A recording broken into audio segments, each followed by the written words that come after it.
Okay, so call this meeting together, special meeting Tuesday, September 15th, 2020, 1:30 p.m. If y'all stand, we'll say the pledge and then we'll get on with it and you follow me. I pledge allegiance to the flag of the United States of America and to the republic for which it stands, one nation, under God, indivisible, with liberty and justice for all.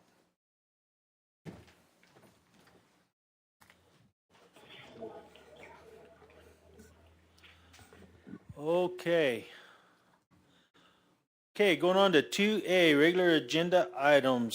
Information, discussion, action to affirm, modify, or reverse the decision of the Gila County Hearing Officer's final judgment on Community Development Department complaint case number CG 1901-004. Scott Buzan.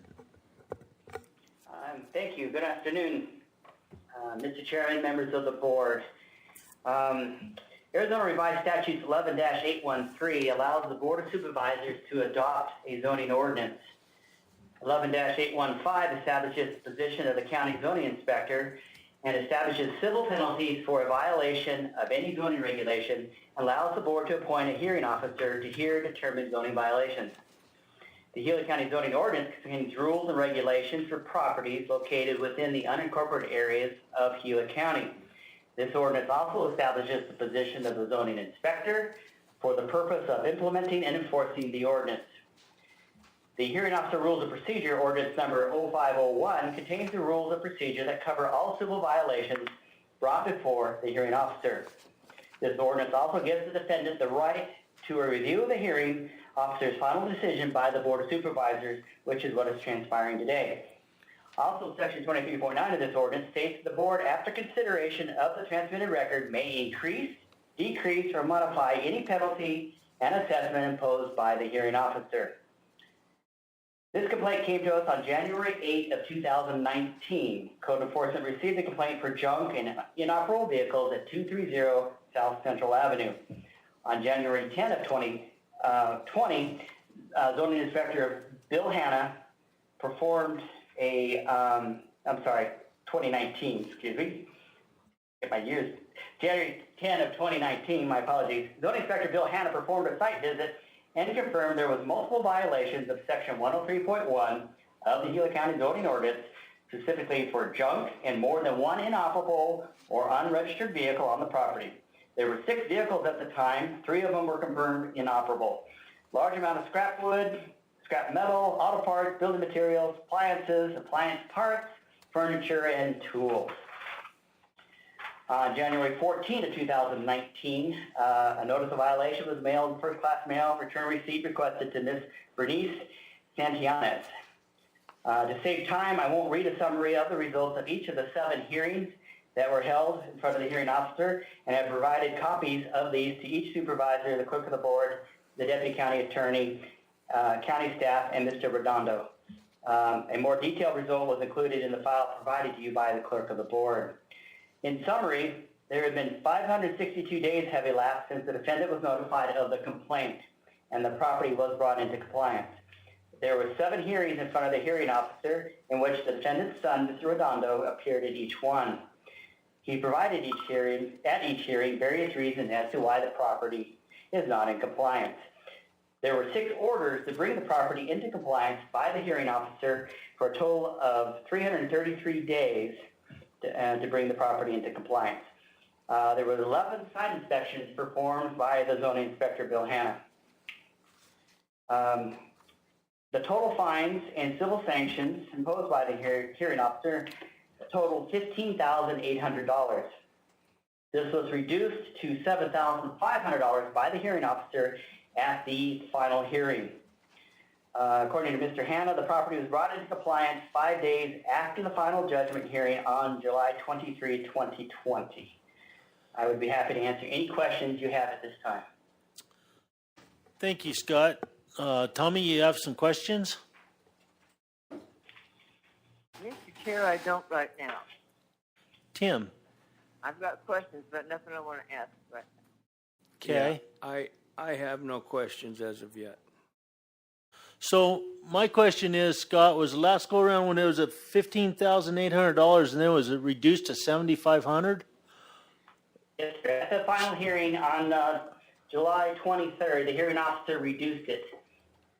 So the final judgment was for $7,500. So he cut it in half. Was there any specific reason? I don't recall him stating a specific reason, sir. Okay. All right. Do we have anybody here to talk, or Bill Hanna, do you want to say something, or? This is Mr. Redondo, I don't know what your order is, but I don't have anything to say at this moment. Sir, do you want to say something about it, or? You don't? Tommy, you sure you don't have something you want to say? Not yet, Mr. Chair. Okay. Well, you racked up a pretty good find and reduced to 7,500, but that, I guess I'd entertain a motion. Mr. Chair, I would make a motion. Okay. Go ahead. No, go right ahead, Tim.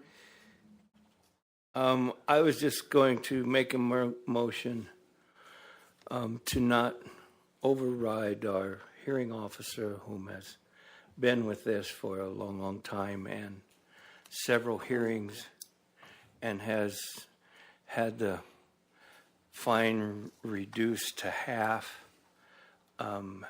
I feel at any time me doing something other than staying with the hearing officer would be demeaning to the hearing officer and all the time, energy, and effort spent by staff and the hearing officer. And so I make a motion I move to affirm the Gila County hearing officer's final judgment on complaint case number CG 1901-004, which includes a fine of $7,500.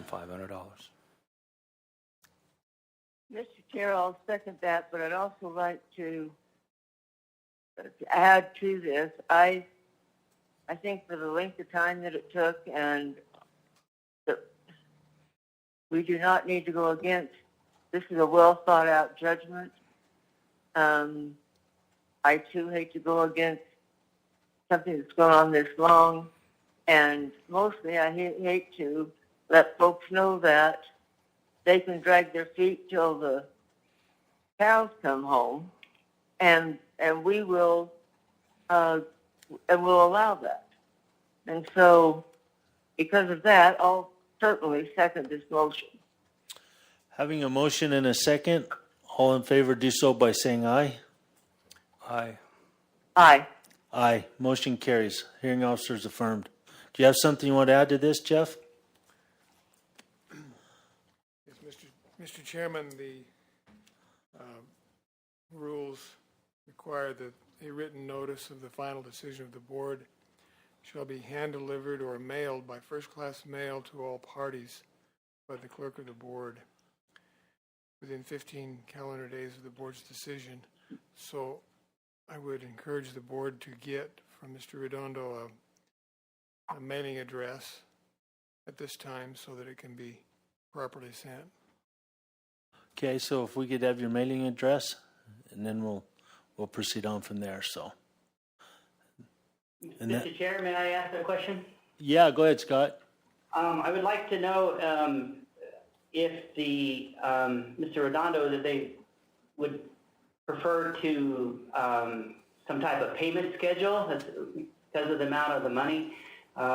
We could, if you wanted to come and talk with us, we could definitely set something like that up if that's okay with the board. So I would imagine it would be. Scott, we can pass your number on to him and he can call you, I guess. Sure. And you guys can work on that and go from there. All right. Thank you. I just wanted to make sure the board would be okay with that. Yeah. So, go ahead, Mary. Chairman Klein and board members, I have sent all previous notifications directly to the property owner, which is Angel Redondo's mom. Do you want me to send it to that address, or do you have a different address you would prefer? Okay, I'll get it after the meeting. Thank you. Okay, so that you're good, Jeff? Yes, that's all I had. Okay. Okay, with that, I'll adjourn the meeting. Thanks. Thank you. Oh. Hang on just a minute. Do we have any call to the public up there, Cheryl? No, sir, we don't. And we do not hear either, so I think we're good. Now I'll adjourn the meeting. Thank you. Thank you.